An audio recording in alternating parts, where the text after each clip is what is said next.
Илдетке байланыштуу эле бардык мындай кылып аткан иш-аракеттердин айланасында, мындай жумушту биз унутуп койгон жокпуз. Өзгөчө кырдаалдар министри мындай бир тапшырма бизге койгон. Ошол тапшырманын негизинде өзүбүздүн ишибизди ошол аймактардагы кооптуу участокторду мониторинг жүргүзүп, анан аларды божомолдоп, ошол корутундулардын негизинде жергиликтүү бийликке болобу, же болбосо тийиштүү министрликтерге өзүбүздүн эскертме каттарыбызды берип, жумуштарды уюштуруп жатабыз да ушул убакта. Айрыкча мына жер көчкүлөрдү айтайынчы, ошол жер көчкүлөрдүн аймагында, жер көчкүлөр аймагында азырынча мына акыркы болгон жаан чачындардан, жакында болуп кеткен даже кар жаагандан мындай бир өтө өзгөрүүлөр болгон жок, байкалган жок жер көчкүлөрдүн кыймылдоосу.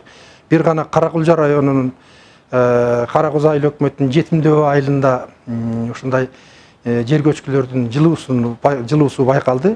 Аларды көзөмөлдөп, ошол жерде жашап аткан 5 үйлөнү башка коопсуз аймакка көчүрүү иш-чараларын жергиликтүү бийликтер жүргүзүштү. Эми ошондой участоктордун бардыгына жүргүзүп атабыз. Ушул жер көчкү жана суу сел ташкындарынын участокторун көзөмөл жана мониторинг жүргүзүп, ошого тийиштүү жергиликтүү бийликке болобу, башка тийиштүү органдарга болобу өзүнүн эскертпелерин берип атабыз.